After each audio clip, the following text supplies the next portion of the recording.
Assalamualaikum Sobat Football United, ringan amatiran ala gua.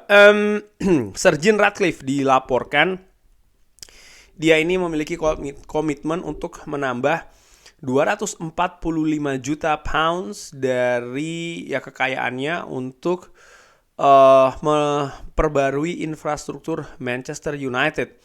Ini akan menjadi bagian dari kesepakatan yang sedang diproses ya, untuk memiliki 25% kepemilikan dari Manchester United yang kabarnya akan diselesaikan bulan ini. Dari Live Here We Go pun juga mengabarkan hal yang kurang lebih sama ya. Kalau ya Sir Jim Ratcliffe akan memperbaiki nih, menambah uang untuk pembangunan stadion Manchester United, di mana angka itu gua pertanyakannya begini soalnya.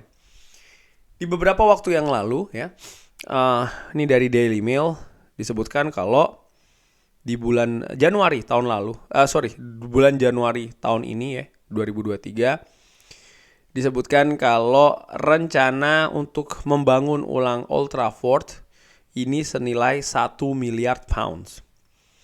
Dan artinya membangun ulangnya, memperbaiki Old Trafford. Dan kalau membuat stadion yang baru, ini senilai 2 miliar pounds. Angkanya kurang lebih seperti itu. Nah, gue lihat beberapa pemberitaan yang terkait dengan infrastruktur ini, ya seakan-akan, kalau menurut gue sih, gue jadi bertanya begini. Oke, ini berita yang positif, artinya ada sesuatu yang akan diperbaiki di Old Trafford, tapi apakah angka tersebut cukup? Itu tanda tanya. Karena tadi disebutkan 1 miliar. Sir Jim Ratcliffe komitmennya berapa nih? Angkanya 245 juta pounds. Jadi seperempatnya saja. Apakah ini cukup? Gua jadi tanda tanya di situ. Di sisi lain, ya Sir Jim Ratcliffe hanya 25% saja. Dan kalau melihat angka tadi ya, 1 miliar itu angka 100% untuk memperbarui, bukan membangun ulang, tapi memperbarui Old Trafford, maka ya Sir Jim Ratcliffe memberikan porsinya berupa seperempatnya kan. Karena dia kan akan memiliki berapa? 25% kepemilikan dari Manchester United, maka angkanya juga. Nah, dari situ gue jadi bertanya lagi, oke, bagaimana dengan 75% yang lain? Dari mana Glazer akan mendapatkan dana tersebut? Apakah dari investor-investor lainnya atau seperti apa? Karena gue melihat angka 245 itu kalau dari berita bulan Januari yang kemarin gak cukup gitu loh. Dan gue melihat memang Old Trafford memang harus dilakukan pembaruan dan juga perbaikan. Atap yang bocor, fasilitas yang menurut gue tertinggal jauh jika dibandingkan stadion lain. Salah satu komponennya mungkin adalah big screen di Old Trafford. Itu tidak ada ya, di mana di stadion-stadion lain ini sudah menjadi hal yang biasa. Lalu juga fasilitas-fasilitas lain di Old Trafford itu sendiri, banyak hal lah menurut gua yang harus diperbaikin. Dan nampaknya itu akan, atau penambahan, contohnya juga penambahan kapasitas. Kabarnya di standnya Sir Bobby Charlton itu akan ditambah, dan itu konstruksinya rumit kan. Di situ tuh salah satu poin terbesarnya, karena untuk menambah tribun ini rumit karena ada batas dengan, atau dibatasi dengan rel kereta api, dan konstruksi untuk tetap tidak merubah posisi dari rel kereta api itu sendiri ya, dengan yang nggak tahu lah seperti apa, itu rumit dan mahal. Nah, apakah gimana nanti nutupnya? Gue masih tanda tanya gitu loh. Komitmen dari Sir Jim Ratcliffe, yes, bagus, tapi ya itu tadi. Kalau tidak cukup, apakah 75% Glazer akan ngutang lagi? Nah, hal ini kan yang tidak diinginkan sebenarnya, karena mereka ngutang dibebankan ini kan ke klub lagi, bukan ke keluarga Glazer, tapi ke Manchester United. Dan ini kan yang tidak sehat gitu loh menurut gue.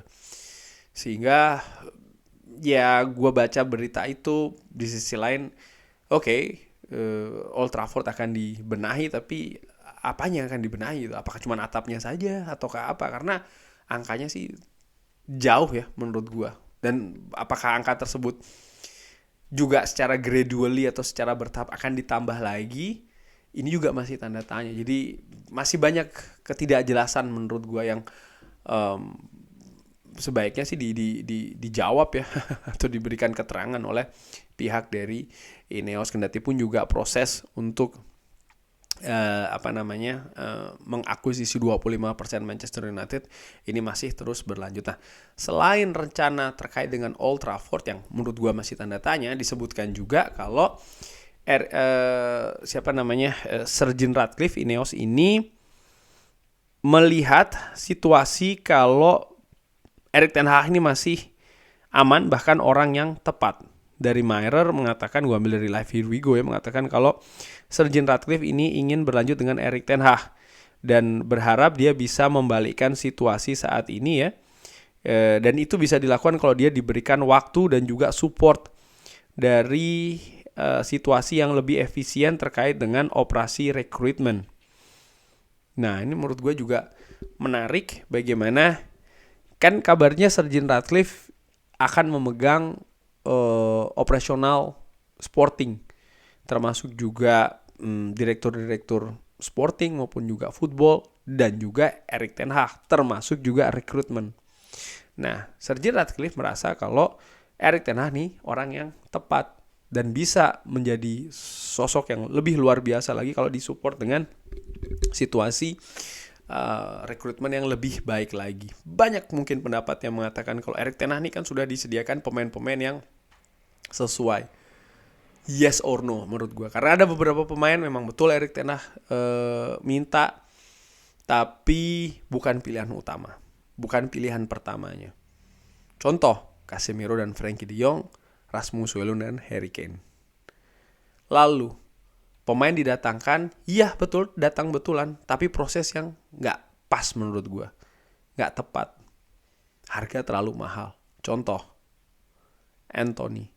Diminta, yes, dihadirkan, iya, tapi dengan harga terlalu tinggi sekali. Bahkan Ajax pun kaget, Manchester United menawar dengan angka seperti itu gitu loh. Ini bagaimana operasi rekrutmen dari Manchester United, dan menurut Sir Jim Ratcliffe inilah yang akan diperbaiki, yang harus diperbaiki dalam rangka untuk mendukung Erik ten Hag.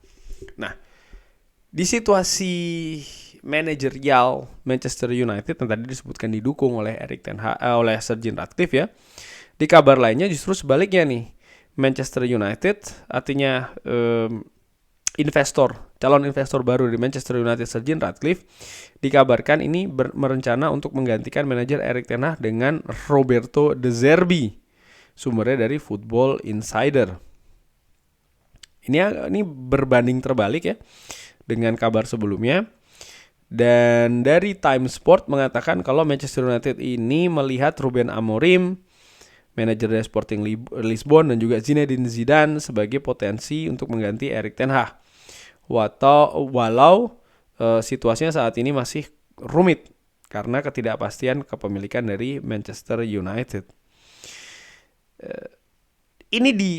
Kabar ini disanggah oleh sumbernya Fabrizio Romano yang mengatakan kalau Manchester United ini menolak ya atau menyanggah segala berita terkait dengan penggantian Erik ten Hag.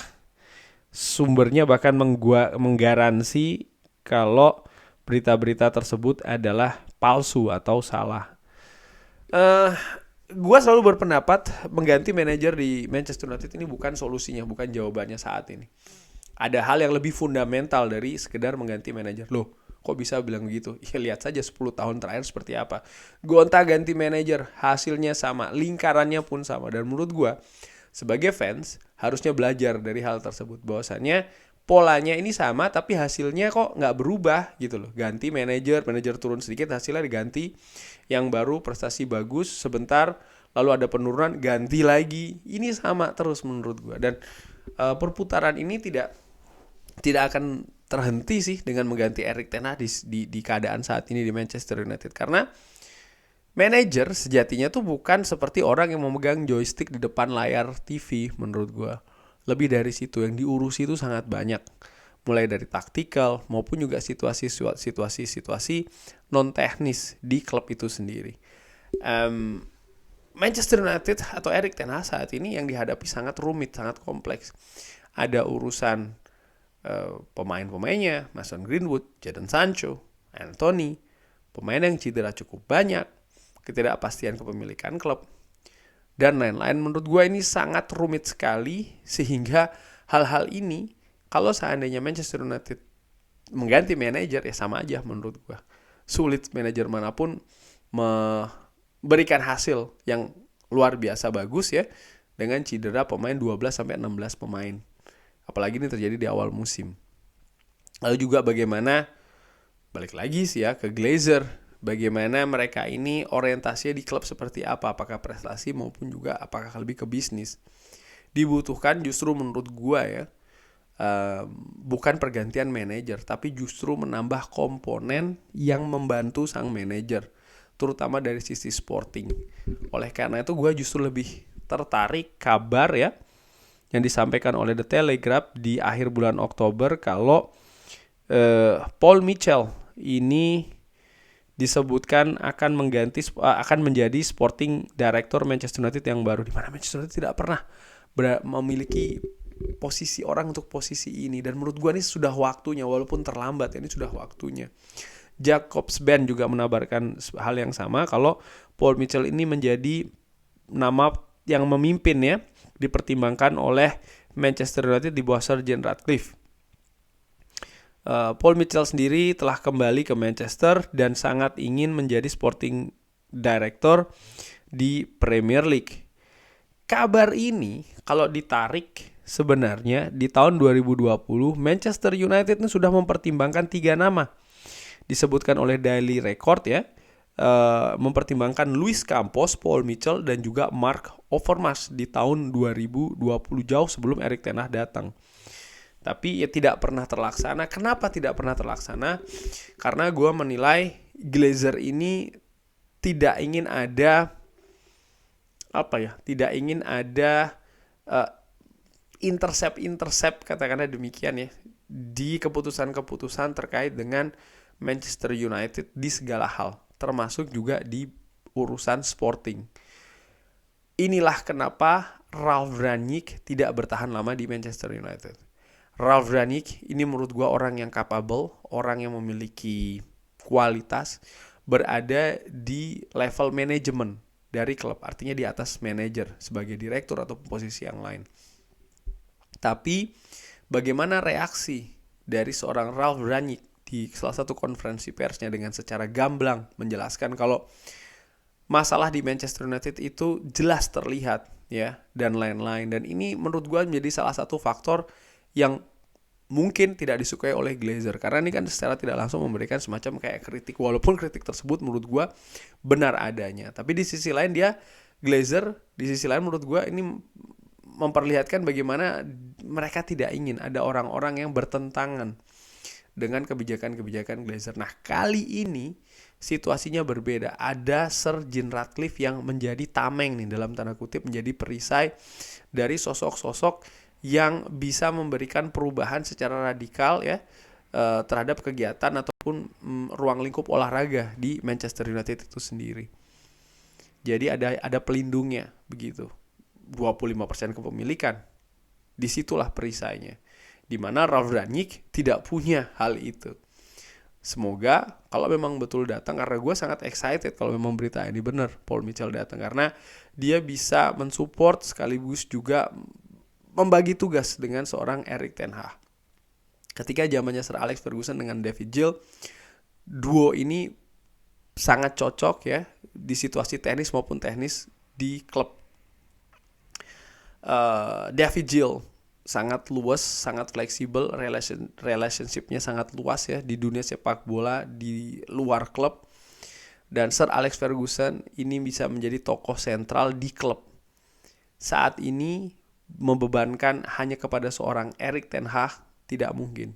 Melihat Manchester City, Liverpool, Arsenal, Bayern München, Ajax, semua klub mereka punya sporting director yang mumpuni. Manchester United sudah waktunya menurut gue memiliki sosok ya, ataupun ya orang untuk posisi sporting director yang juga punya kualitas yang bagus. Tujuannya adalah yang membantu tugas-tugas manajer terkait dengan mungkin hal yang lebih jauh lagi, hal yang lebih tinggi lagi tentang visi bermain, visi klub akan seperti apa. Karena manajer ini kan mereka terlalu tenggelam dalam tanda kutip ke tugas-tugas sehari-hari yang mungkin sifatnya jangka pendek ataupun mungkin jangka menengah. Tapi bagaimana dengan jangka panjang? Butuh orang di posisi tersebut. Dan gua menilai memang itu yang lebih dibutuhkan di Manchester United dibandingkan hanya mengganti-ganti manajer saja. Dan dari dua rencana Sir Jim Ratcliffe, gue lebih excited di situasi ini sih. Dia memegang kontrol di Sporting dengan mendatangkan seorang Paul Mitchell dan tetap mendukung Erik ten Hag. Stadion masih tanda tanya. Kurang lebih demikian. Terima kasih sudah menyaksikan. Jangan lupa like, subscribe. Wassalamualaikum warahmatullahi wabarakatuh.